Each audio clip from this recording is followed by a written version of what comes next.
نحمده ونصلي على رسوله الكريم اما بعد فاعوذ بالله من الشيطان الرجيم بسم الله الرحمن الرحيم اقرأ باسم ربك الذي خلق خلق الإنسان من علق اقرأ وربك الأكرم الذي علم بالقلم علم الإنسان ما لم يعلم وقال النبي صلى الله تعالى عليه وسلم العلم صلاحي او كما قال عليه الصلاة والسلام. درود شریف پڑھو. اللهم صل على سيدنا ومولانا محمد وعلى آل سيدنا ومولانا محمد وبارك وسلم. اللهم صل على سيدنا ومولانا محمد وعلى آل سيدنا ومولانا محمد وبارك وسلم. اللهم صل على سيدنا ومولانا محمد وعلى آل سيدنا ومولانا محمد وبارك وسلم. اللہ تبارک و تعالیٰ کو اپنے بندوں سے بڑا پیار ہے اور بڑی محبت ہے. ایک مرتبہ اللہ کے رسول صلی اللہ علیہ وسلم ممبر پر تشریف لے آئے تو اچانک اللہ کے رسول صلی اللہ علیہ وسلم کی نظر ایک چڑیا پر پڑی جو حیران اور پریشان ادھر ادھر اڑ رہی تھی. اللہ کے رسول صلی اللہ علیہ وسلم نے پوچھا کہ یہ چڑیا کیوں پریشان اڑ رہی؟ تو ایک صحابی رضی اللہ تعالیٰ عنہ نے اپنا رومال ایسے کھولا تو اس میں چڑیا کے بچے تھے. جیسے ہی چڑیا نے اپنے بچوں کو دیکھا اڑ کے فوراً بچوں کے اوپر آ کر گر گئی. اللہ کے رسول صلی اللہ علیہ وسلم نے فرمایا کہ ایک مرتبہ اور ایسا کرو. پھر اس نوجوان نے چڑیا کے بچوں کو رومال میں بند کیا. پھر چڑیا اڑنے لگی. پھر انہوں نے رومال کھولا تو دوڑ کے اڑ کر بچوں کے اوپر آ گئی. اللہ کے رسول صلی اللہ علیہ وسلم نے فرمایا کہ اس چڑیا کو اپنے بچوں سے کتنا بڑا پیار ہے کہ چڑیا کو اپنی جان کی بھی پرواہ نہیں. اس چڑیا کو اپنی جان کی بھی پرواہ نہیں ہے, اڑ کے اپنے بچوں پر آ گر پڑی. اللہ کے رسول صلی اللہ علیہ وسلم نے فرمایا کہ جتنا اس چڑیا کو اپنے بچوں سے پیار ہے اس سے کئی گنا اللہ رب العزت کو اپنے بندوں سے پیار ہے. یہ الگ بات ہے کہ ہم اس چیز کو محسوس نہیں کرتے. کیوں؟ اس لیے کہ اس رب کے ہم قریب ہی نہیں ہوئے, اس رب کا ہم نے کہنا ہی نہیں مانا, جس کا نتیجہ یہ ہے کہ ہمیں اس بات کا احساس نہیں. اللہ تبارک و تعالیٰ نے اس دنیا میں علم حاصل کرنے کی صلاحیت صرف انسان کو دی. باقی جو دوسری مخلوق ہے ان کو علم حاصل کرنے کی صلاحیت نہیں دی. ہاں, ایک عجیب بات کہ اللہ تبارک و تعالیٰ نے صلاحیت تو انسان کو دی ہے, لیکن انسان اس دنیا میں جب آتا ہے تو وہ بالکل جاہل ہوتا ہے, ان پڑھ, اس کے پاس ذرہ برابر علم نہیں ہوتا ہے. اس انسان کے مقابلے میں جتنی بھی مخلوق ہے, جتنے بھی جانور ہیں, جب وہ دنیا میں آتے ہیں تو وہ علم ساتھ میں لے کر آتے. دوسری مخلوق علم ساتھ میں لے کر آتی. قرآن کریم میں اللہ تبارک و تعالیٰ نے اس بات کو ذکر فرمایا واللہ اخرجکم من بطون امہاتکم لا تعلمون شیئا, کہ اللہ تبارک و تعالیٰ نے انسانوں کو اپنی ماؤں کے پیٹوں سے باہر نکالا, یعنی پیدا کیا اس حال میں کہ تم کچھ بھی نہیں جانتے تھے. ہاں, اور پھر اللہ تعالیٰ نے فرمایا وَجَعَلَ لَكُمُ السَّمْعَ وَالْأَبْصَارَ وَالْأَفْئِدَةَ, کہ تمہیں علم حاصل کرنے کی صلاحیت دی ہے اور آلات علم کہ جس کے ذریعے سے تم علم حاصل کرو گے. تمہیں آنکھ دی, کان دیے, اور اللہ تبارک و تعالیٰ نے دل اور دماغ دیا. ان چیزوں کے ذریعے سے انسان علم حاصل کرتا ہے. جیسے مثال کے طور پر اگر کوئی اس مسجد میں پہلی مرتبہ آیا تو جیسے ہی وہ نظارہ دیکھے گا تو اس کے دماغ میں اس مسجد کا نقشہ بیٹھ جائے گا کہ ٹائلیں لگی ہوئی ہے، اس طریقے سے محراب بنا ہوا ہے، تو یہ دیکھنے سے اس کو علم حاصل ہوا۔ اگر کسی نے اس کو توجہ دلائی کہ آپ نے مسجد کے پنکھوں کو نہیں دیکھا ہے، اوپر دیکھ لیجئے، تو اب جب وہ گنے گا تو اس کو توجہ دلانے کے ذریعے سے، یعنی کانوں کے ذریعے سے اس نے سنا، تو اب اس کو علم حاصل ہو جائے گا۔ اب یہ جب علم حاصل ہوگا تو دل اور دماغ جو ہے فیصلہ کریں گے، تجزیہ کریں گے۔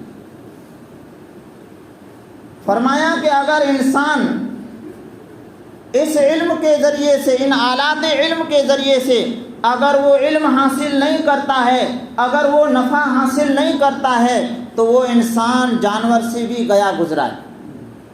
ہاں، لہم قلوب لا یفقہون بہا ولہم آذان لا یسمعون بہا ولہم اعین لا یبصرون بہا اولئک کالانعام بل ہم اضل، کہ وہ لوگ جو آنکھ اور کان اور دل و دماغ کے ذریعے سے اللہ کو نہیں پہچانتے ہیں، علم حاصل نہیں کرتے ہیں، اللہ تعالیٰ فرما رہے ہیں کہ ان کے پاس دل ہے لیکن وہ سمجھتے نہیں، آنکھیں ہیں وہ دیکھتے نہیں، کان ہیں وہ سنتے نہیں، اولئک کالانعام، کہ یہ لوگ تو جانوروں کی طرح ہیں۔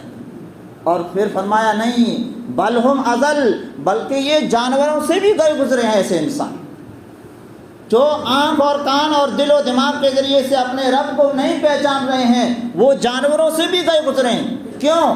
اس لیے کہ جانور کو اللہ تبارک و تعالیٰ نے آنکھیں دی ہے، کان دیے ہیں، دل و دماغ دیا ہے، ہم سے بڑے ہیں، ان کی آنکھیں بھی ہم سے بڑی ہوتی ہے، لیکن اللہ تبارک و تعالیٰ نے ان کے اندر وہ صلاحیت نہیں رکھی ہے کہ وہ ان کے ذریعے سے علم حاصل کریں۔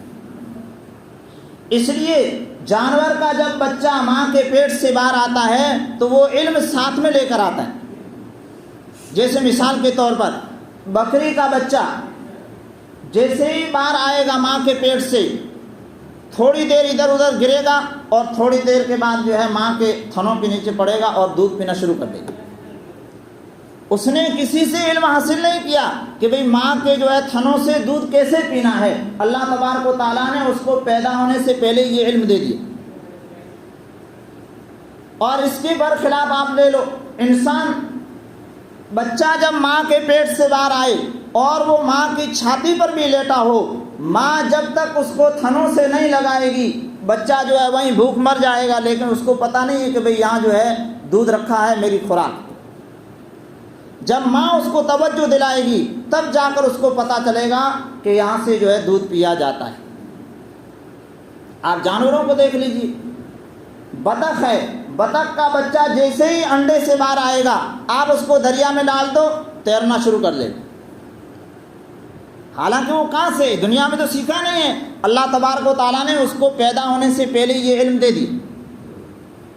اچھا انسان کا بچہ ہے، آپ اس کو دریا میں ڈال دو مر جائے گا، ڈوب جائے گا۔ اسی طریقے سے چڑیا کا بچہ ہوتا ہے، تھوڑے سے پر آئیں گے وہ خود بخود اڑنا شروع کر دے گا۔ اور پرندے آپ دیکھیے کیسے گھونسلے خوبصورت بناتے ہیں، وہ ان کو علم کس نے دیا؟ وہ کون سی جو ہے یونیورسٹیوں سے پڑھ کر جو ہے انہوں نے علم حاصل کیا ہے کہ بھئی ایسا بہترین نقشہ بنا لیتے ہیں؟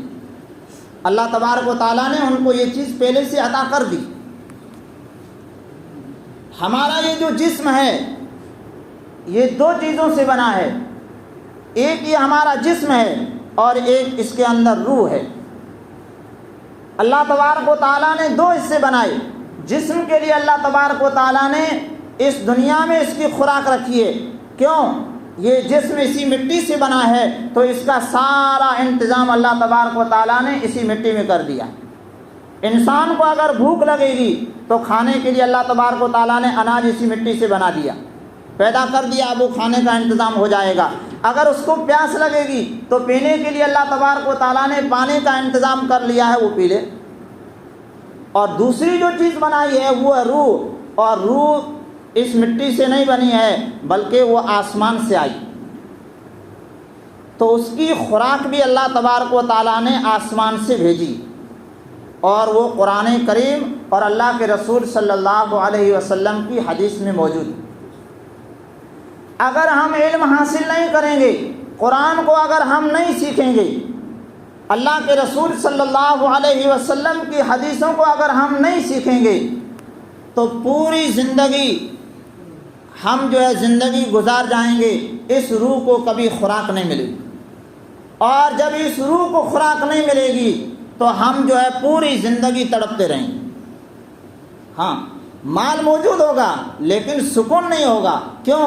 سکون ملتا ہے اللہ تبارک و تعالیٰ کی یاد سے، اللہ کے ذکر سے سکون ملتا ہے۔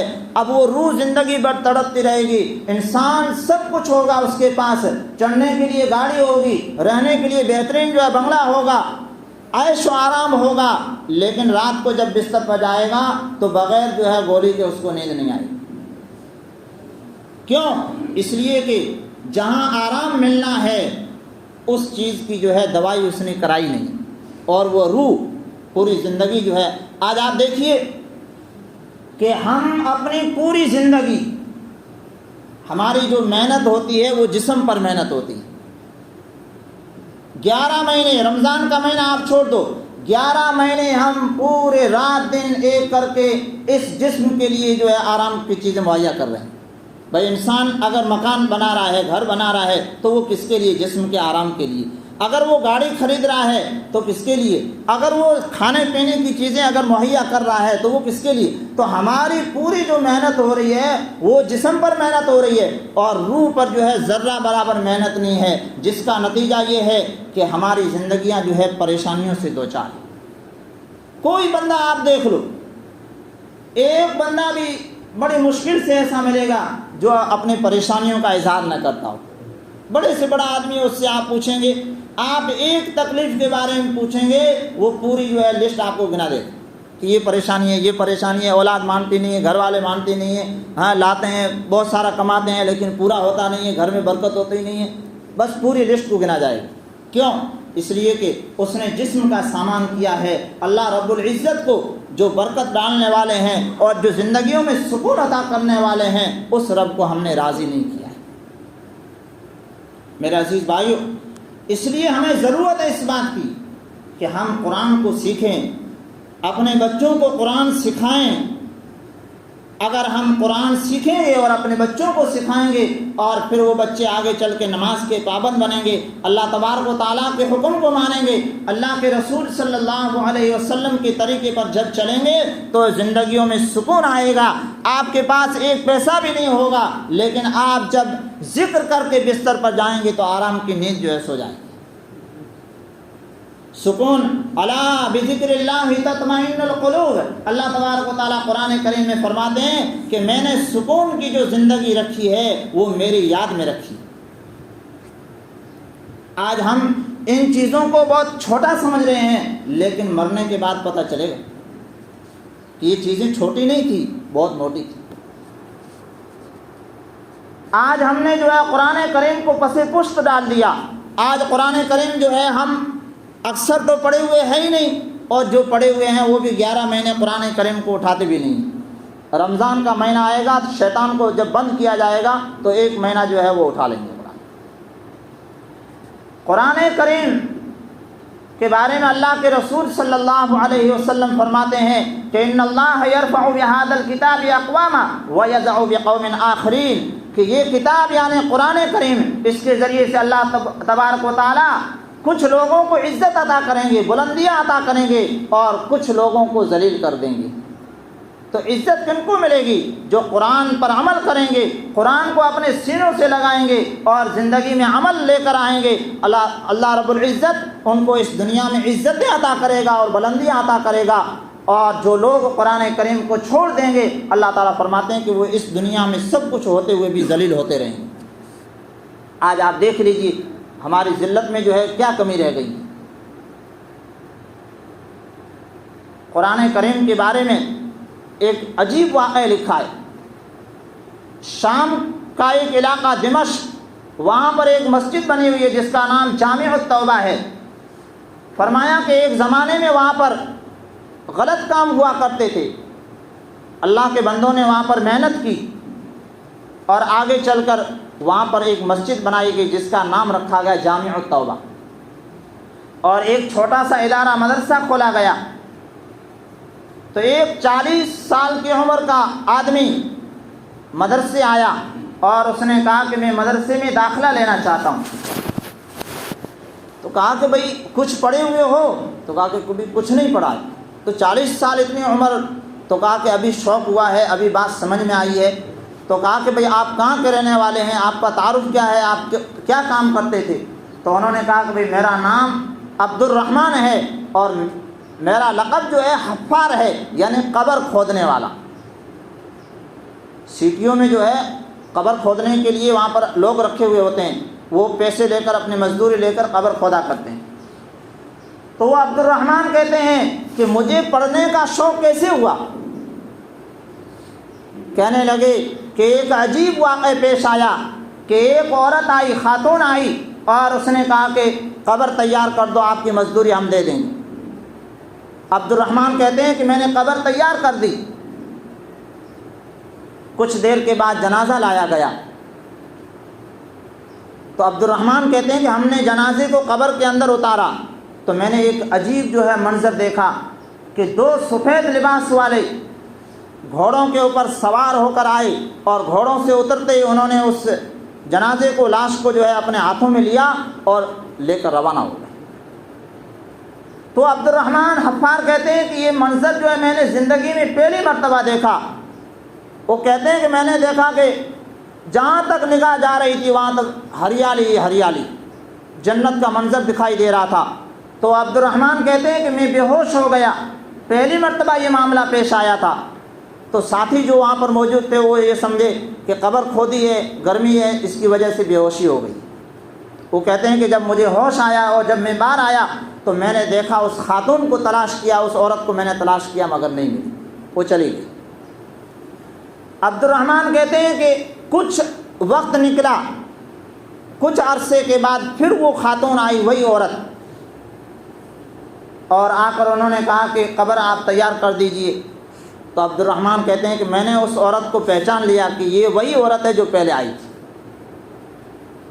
تھوڑی دیر کے بعد جنازہ لایا گیا. عبد الرحمن کہتے ہیں کہ ہم نے اس کو قبر میں اتارا تو وہی کا وہی منظر جو پہلے پیش آیا تھا، وہی کا وہی منظر کہ 2 گھوڑ سوار آئے اور اترتے ہی انہوں نے جو ہے جنازے کو اپنے ہاتھوں میں سے اٹھایا اور لے کر روانہ ہو گئے. اور ہریالی ہریالی اور چاروں طرف سے خوشبو ہی خوشبو نظر آ رہی تھی. عبد الرحمن کہتے ہیں کہ اس مرتبہ میں بے ہوش نہیں ہوا کیونکہ پہلے یہ منظر میں دیکھ چکا تھا. کہتے ہیں کہ میں قبر سے باہر نکلا اور میں نے اس خاتون کا پیچھا کیا. میں اس عورت کے پاس پہنچا اور میں نے کہا کہ اماں جان آپ کہاں کی رہنے والی ہے اور یہ جنازہ کن کا تھا؟ تو اس عورت نے کہا کہ میں اس وقت غم کی حالت میں ہوں، آپ مجھے جو ہے چھوڑ دیجیے. تو کہتے ہیں کہ نہیں، میں نے زیادہ اصرار کیا. تو وہ خاتون کہتی ہے، وہ عورت کہتی ہے کہ پہلے جو جنازہ لایا گیا تھا وہ ایک مدرسے کے طالب علم کا تھا، یعنی وہ میرا ہی بچہ تھا، مدرسے میں پڑھ رہا تھا اور وہاں پر اس کا انتقال ہو گیا. عبد الرحمن کہتے ہیں کہ میرے دماغ میں بات آئی کہ اصلی زندگی تو یہی زندگی ہے جو قرآن کی تعلیم حاصل کر رہے ہیں. ابھی انتقال ہی نہیں ہوا ہے، ابھی قبر میں رکھا ہی گیا ہے اور جنت کا جو ہے منظر سامنے تیار ہے. پھر کچھ مدت کے بعد دوسرا جو جنازہ آیا تو وہ عورت کہتی ہے کہ وہ جنازہ میرے بڑے بیٹے کا اور یہ کام کرتا تھا، کارپینٹر کا کام کرتا تھا، مزدوری کیا کرتا تھا اور جو مزدوری ملتی تھی اس میں یہ اپنے چھوٹے بھائی کا خرچہ بھی بھرتا تھا. یعنی اپنے چھوٹے بھائی جو مدرسے میں پڑھ رہا تھا اس طالب علم کی یہ مدد کر رہا تھا. اللہ رب العزت نے جو طالب علم ہیں، دین کی جو محنت کرنے والے ہیں، قرآن پڑھنے والے ہیں، ان کی مدد کرنے والوں کا بھی اللہ تبارک و تعالیٰ نے وہی اکرام اور وہی عزت کی جو ایک طالب علم کی تھی. آج ہمارا حال کیا ہے؟ ہمارا حال یہ ہے کہ اگر مدرسے کا جو ہے سفیر آ جائے گا تو ہزاروں جو ہے گالیاں دیں گے اور 20 روپے نکال کے دیں گے. ایسا 1-2 مرتبہ میرے ساتھ بھی واقع پیش آیا کہ بھئی ابھی مولوی جو ہے کھاوتا نہیں کرتا، فلاں ڈھینکر سارے باتیں، اور اس کے بعد میں جو ہے 100 گالیاں دی. ہم نے کہا کہ بھئی دین کا کام ہے، اگر ہمارا ذاتی کام ہوتا تو ابھی لڑائی ہو جاتی. اس کے بعد میں اس نے 20 روپے نکال دی. 100 گالیاں اور 20 روپے، اور جنت کی جو ہے امید لے کر بیٹھے ہیں۔ ایسے جنتیں کوئی سستی تھوڑی نہیں۔ جب ہم جو ہے دل سے دیں گے اور اکرام اور عزت کے ساتھ دیں گے، اور قرآن، آپ اگر سفیر مدرسے کا جو آ رہا ہے آپ کے پاس، آپ اگر اس کی عزت کر رہے ہیں تو اس کی نہیں، بلکہ آپ اللہ کے کلام کی عزت کر رہے ہیں، اللہ رب العزت کی عزت کر رہے ہیں، اللہ کے رسول صلی اللہ علیہ وسلم کی عزت کر رہے ہیں۔ لیکن ہمارے پاس جو ہے علم نہیں ہے، جس کا نتیجہ یہ ہے کہ ہماری زندگیاں جو ہے اس دنیا میں کھو چکی ہے، اور ایسے کھوئے ہیں کہ ہمیں احساس تک نہیں ہے کہ مر کے جو ہے اللہ کے پاس جانا ہے۔ اور جب علم نہیں ہوگا، سنیے، جب علم نہیں ہوگا ہمارے پاس، تو پھر یہ زندگیاں بے لگام ہو جائے گی۔ آپ دیکھیے، آج دنیا میں ظلم کرنے والے، غریبوں کے گھروں کو گرانے والے اور غریبوں کے اوپر بم گرانے والے، یہ کون لوگ ہیں؟ کیا بکریاں چرانے والے لوگ ہیں؟ نہیں، یہ وہ لوگ ہیں جن کے پاس جو ہے دنیا کی بڑی بڑی ڈگریاں ہیں۔ کوئی جو ہے راشٹرپتی کے عہدے پر بیٹھا ہوا ہے، کوئی پردھان منتری کے عہدے پر بیٹھا ہوا ہے، کوئی وزیر داخلہ کے عہدے پر بیٹھا ہوا ہے، بڑی بڑی ڈگریاں لے کر بیٹھے ہیں، لیکن غریبوں کے اوپر جو ہے بلڈوزر چل جاتا ہے۔ کیوں چلتا ہے؟ اس لیے کہ ان کے پاس جو ہے رب والا علم نہیں ہے، وہ علم نہیں ہے جو اللہ کا خوف دلائے۔ دنیا کا علم انسان کو جو ہے بدماشیوں کی طرف لے جائے گا۔ اس لیے میں نے آپ کے سامنے جو ہے قرآن کریم کی آیت پڑھی کہ اقرأ بسم ربک الذی خلق، کہ آپ اس علم کو پڑھو جو تمہارے رب کے نام کے ساتھ جڑا ہوا ہے۔ جس علم کے ساتھ اللہ کا نام جڑ جائے گا، وہ علم انسان کو نجات دے دے۔ دنیا کا علم ہم منع نہیں کرتے ہیں، آپ جو ہے خوب حاصل کریں، لیکن اس علم کے ساتھ میں اگر یہ دین کا علم جڑ جائے گا، رب والا علم جڑ جائے گا، تو پھر جو ہے زندگی اچھی بن جائے گی۔